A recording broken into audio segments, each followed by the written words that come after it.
Hello, everybody. Happy Sunday. This is Dr. Elsie Coe, CEO and founder of Lead Physician. I have a special guest today, Dr. Jessie Mahoney. Hi, Jessie. How are you? I'm great. Thanks for having me. Thank you for being here. We can all use some mindfulness. Dr. Mahoney is she wears many hats, and I could just go down the list. But she's an expert in physician wellness, and she's a yoga and mindfulness teacher. She's a board certified pediatrician. She has helped a lot of physicians get through the overwhelm and burnout. And currently, she was the chief physician wellness officer of Kaiser, where she worked for over 17 years, and currently serves as the chair of the San Francisco Marin Medical Society Task Force on Physician Wellness.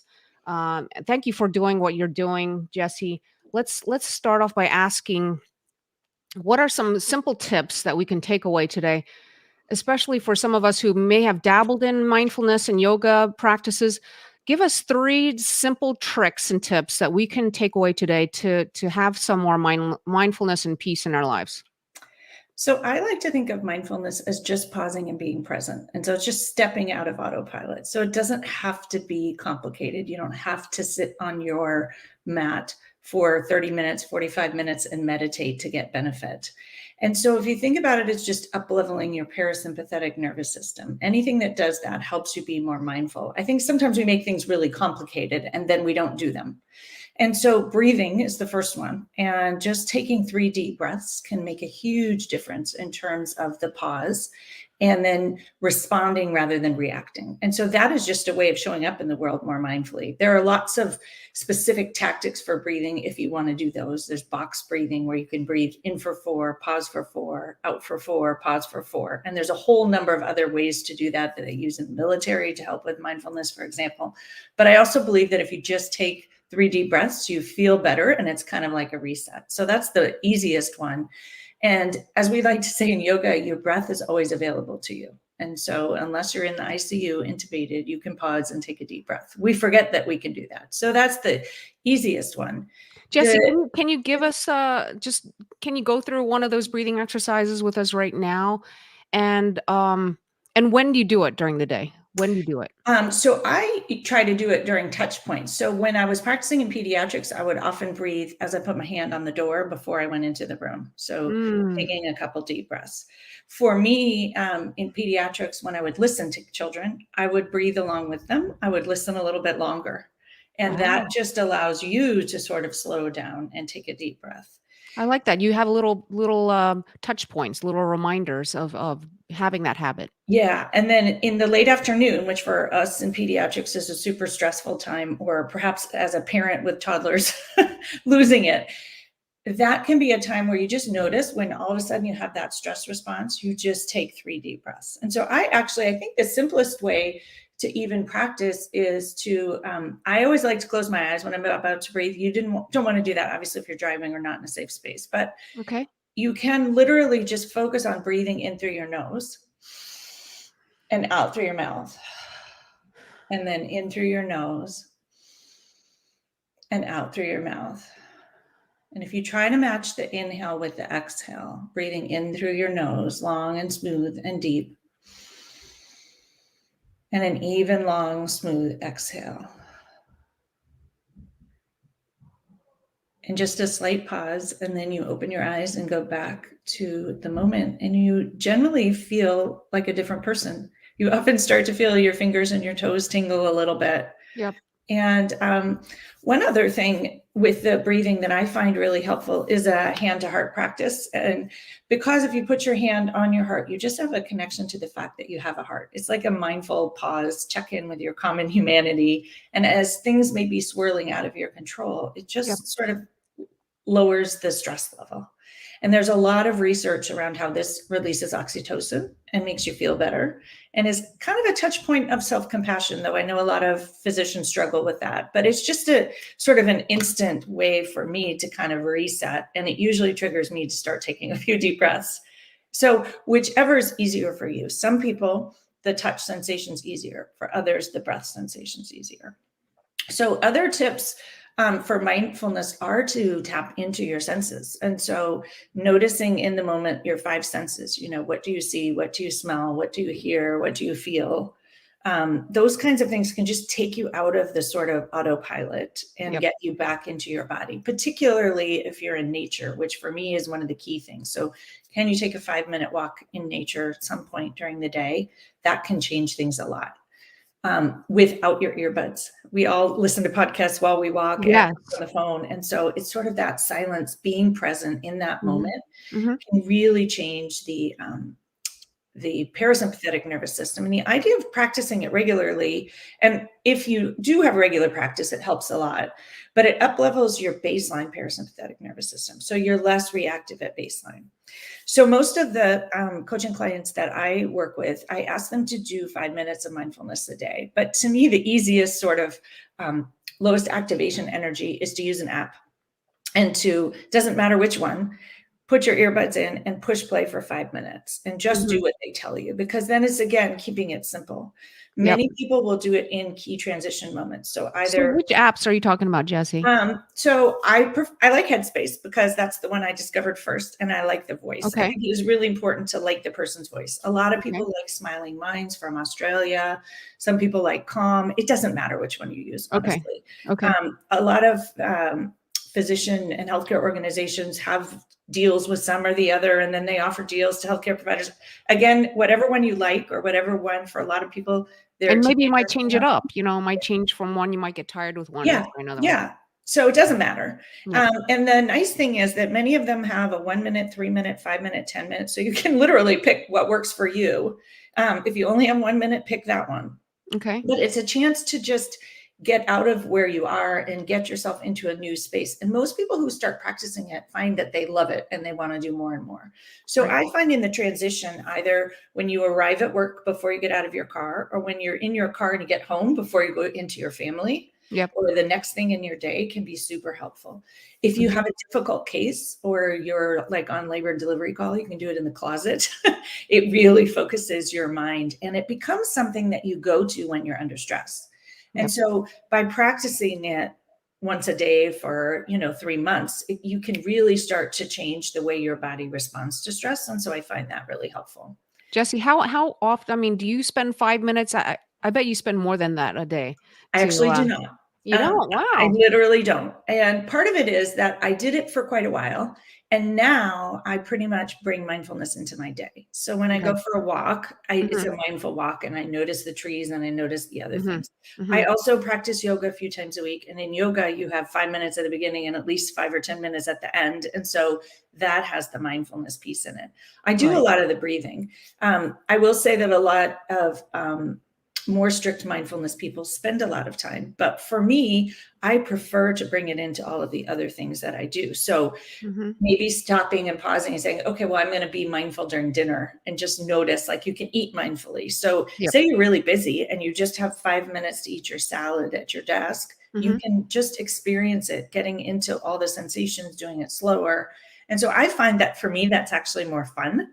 Mhm. Um, when I do get really stressed, I will go back and do more mindfulness, because a lot of people say, well, I don't have time. It's when you're the most stressed, with when you need it the most. And so That's that's the right. time you want to make more And, time. I like the fact that you're telling everyone to incorporate it into their day, into their habits, into their everyday life, and, it's a matter of being intentional and being, present, Mm-hmm. and it's not necessarily taking 30 minutes or an hour of your day to meditate and do something. It's just actually you're incorporating into your eating, you're incorporating to your walk, and not being distracted and just being there and present. And this is something in our world that we were not taught to do.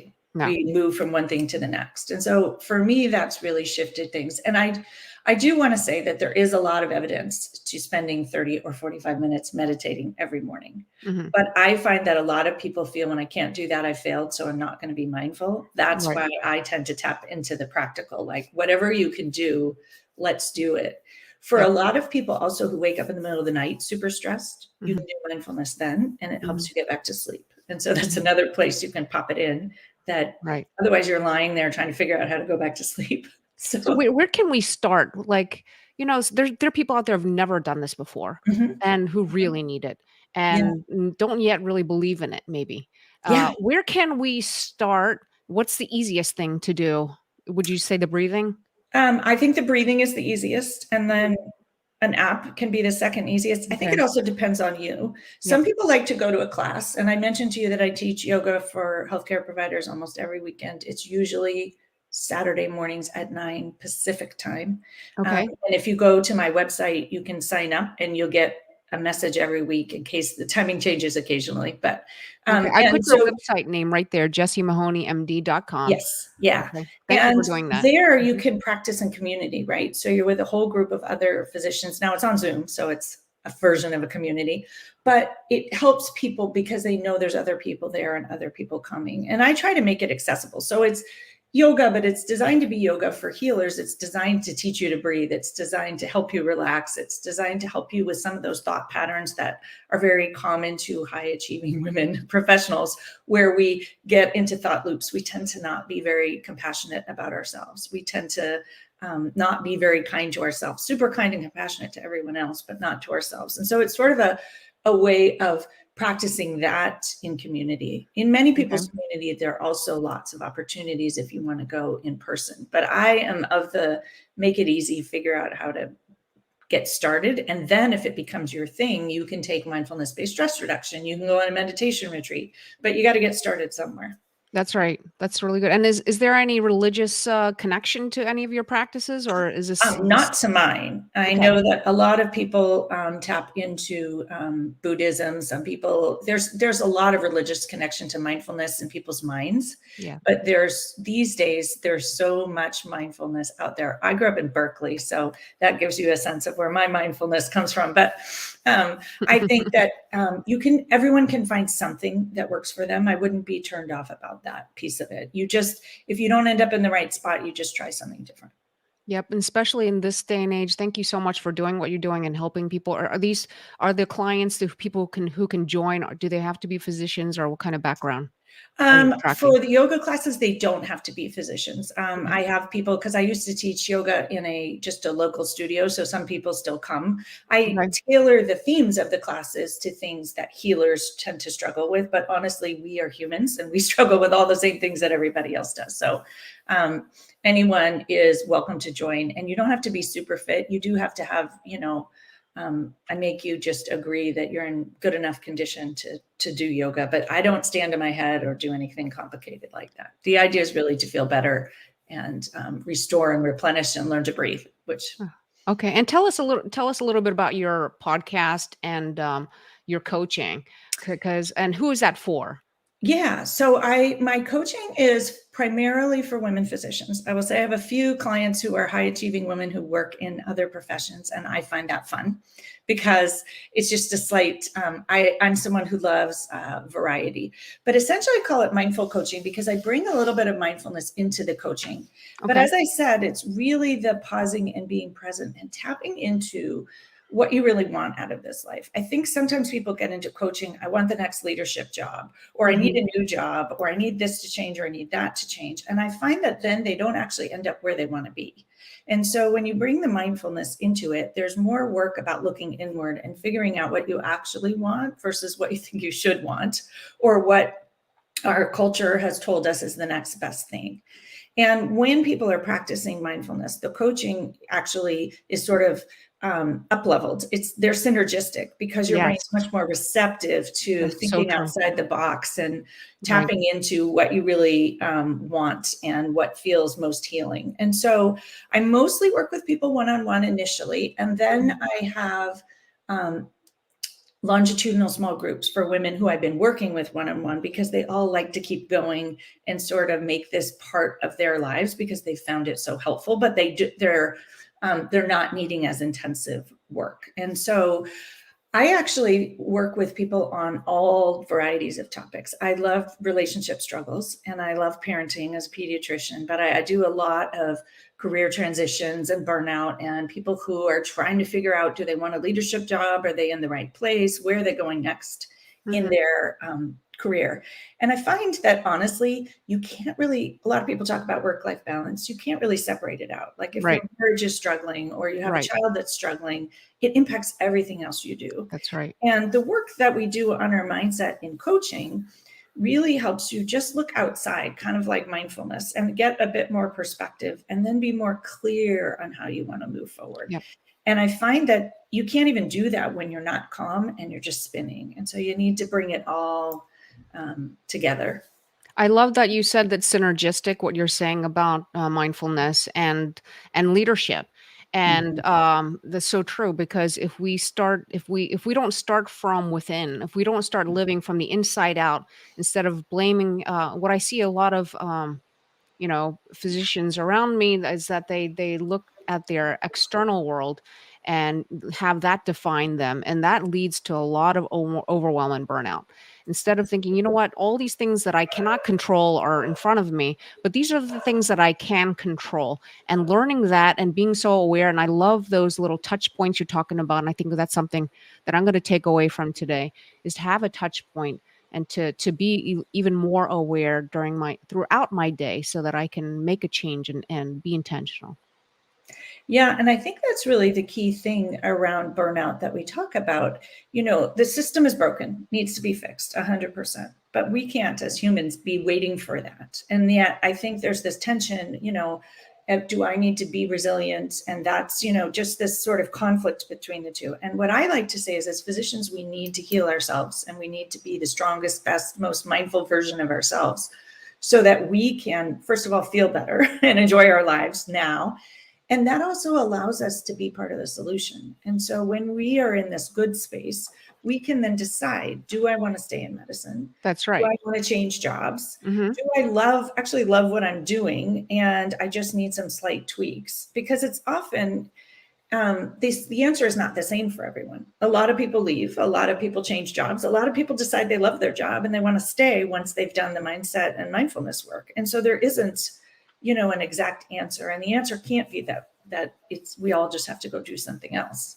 The work is within, and we are all incredible problem solvers. That's how we ended up in this profession. And so helping people tap back into that and into what is within their own control is really a beautiful way to think about it. Thank you so much. I really appreciate what you're doing for physicians, for people out there during burnout, during this time of a lot of stress. We don't have to live with the overwhelm. We don't have to look at the results and say there's nothing that I can do. So thank you for what you're doing. What is the best way for people to reach out to you? The best way is just through my website, which is www.jessiemahoney.md.com. And on there, you can find out about one-on-one coaching. You can find out about the weekend yoga for healers. I also do yoga coaching and culinary medicine retreats for women physicians, which are really fun, and a chance to be in person these days, which is really a beautiful opportunity. One of the When's the next one that you're going to have for that? Well, That I sounds have great. 2 in the spring that are actually all full. I'm gonna be opening up one in May of Okay. 2022, and then there's gonna be one in September and one in November of 2022. I And keep them where's that? full. Where's that located? They're located in, Central California, near the coast, in a town called Santa Margarita. So Okay. they're at this beautiful mountaintop sanctuary. Wow, that Amazing. sounds fantastic. Yeah, Thank you so much for that. yeah, Sounds awesome. All right, thank you so much for my being here. pleasure. I really appreciate it. If you're a physician or a leader who helps physicians and want to be on this podcast, please reach out to me at info@drlccoke.com. And I would like to hear from more of you to help with this podcast, so that we can help more physicians live more purposeful and peaceful lives, especially during this time that we're all dealing with. Um, we are starting a leadership group in January 10 of next year. So check out my website at www.leadphysician.org, and also come to our Facebook group, which is called Lead Physician. And there's going to be a lot of free tips and tools to help you live more intentionally and with great emotional intelligence, and be able to be the leader that you want to be. Thank you, everybody, for listening, and stay tuned for our next week on Sunday at 10 a.m. Eastern Standard Time. Everyone, have a great day. And thank you again, Jessie. Thank you again for what you do. And I look forward to talking to you more in the near future about what you do, and maybe even joining you on some of your retreats. Thank you. That would be fabulous.